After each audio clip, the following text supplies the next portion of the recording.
1 Samuel chapter 2. Then Hannah prayed, "My heart rejoices in the Lord. The Lord has made me strong. Now I have an answer for my enemies. I rejoice because you rescued me. No one is holy like the Lord. There is no one beside you. There is no rock like our God. Stop acting so proud and haughty.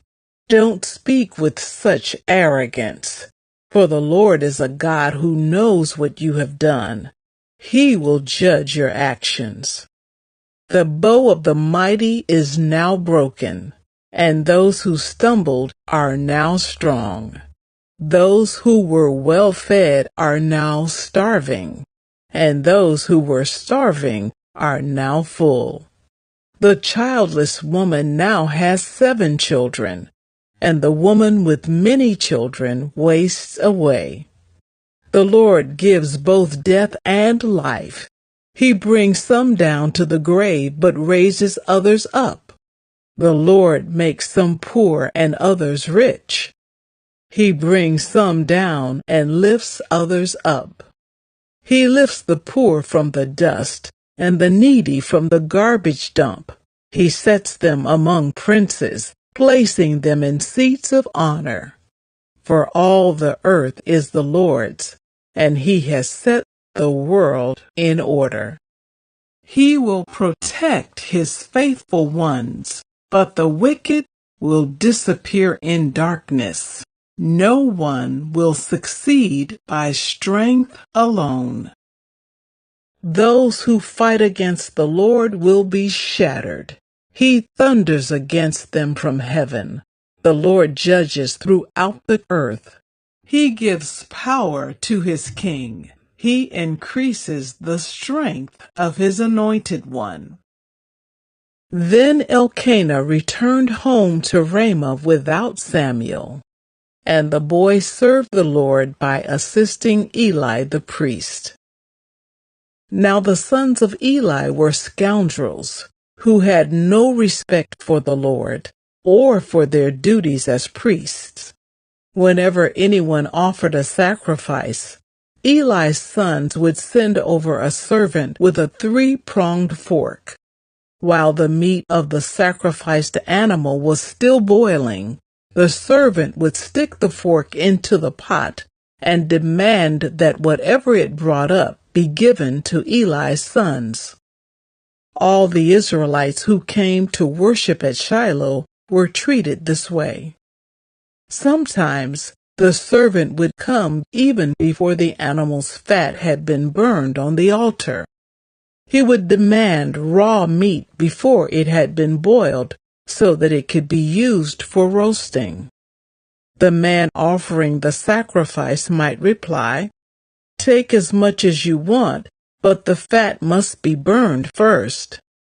Then the servant would demand, "No, give it to me now, or I'll take it by force." So the sin of these young men was very serious in the Lord's sight, for they treated the Lord's offerings with contempt.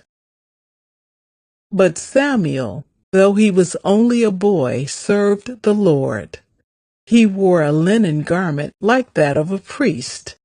Each year, his mother made a small coat for him and brought it to him when she came with her husband for the sacrifice.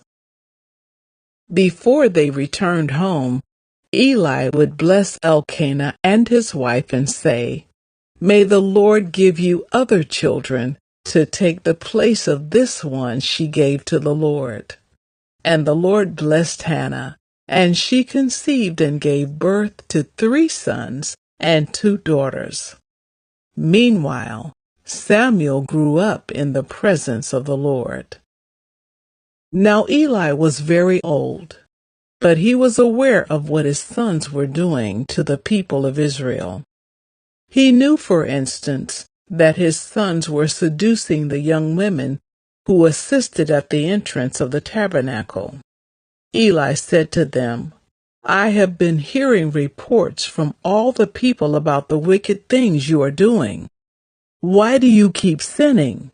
You must stop, my sons. The reports I hear among the Lord's people are not good.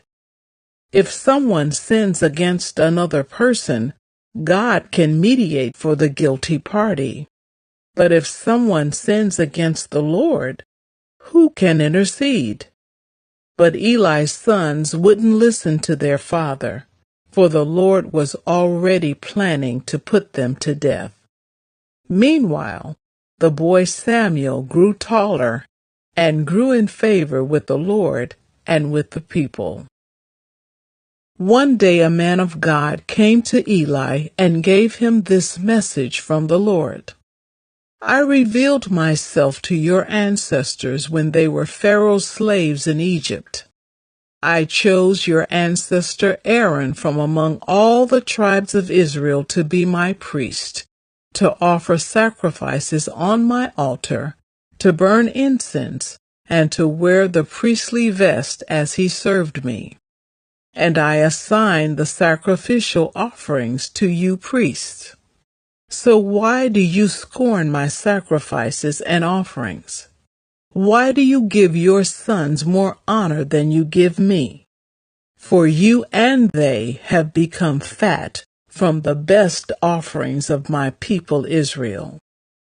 Therefore, the Lord, the God of Israel, says, I promised that your branch of the tribe of Levi would always be my priests. But I will honor those who honor me, and I will despise those who think lightly of me.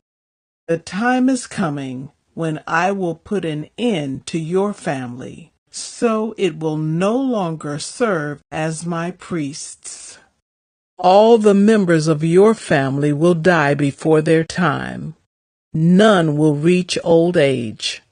You will watch with envy as I pour out prosperity on the people of Israel.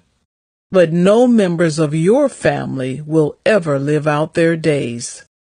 The few not cut off from serving at my altar will survive, but only so their eyes can go blind and their hearts break, and their children will die a violent death. And to prove that what I have said will come true, I will cause your two sons, Hophni and Phinehas, to die on the same day. Then I will raise up a faithful priest who will serve me and do what I desire.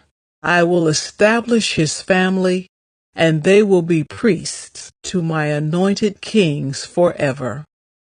Then all of your surviving family will bow before him, begging for money and food. Please, they will say, give us jobs among the priests, so we will have enough to eat.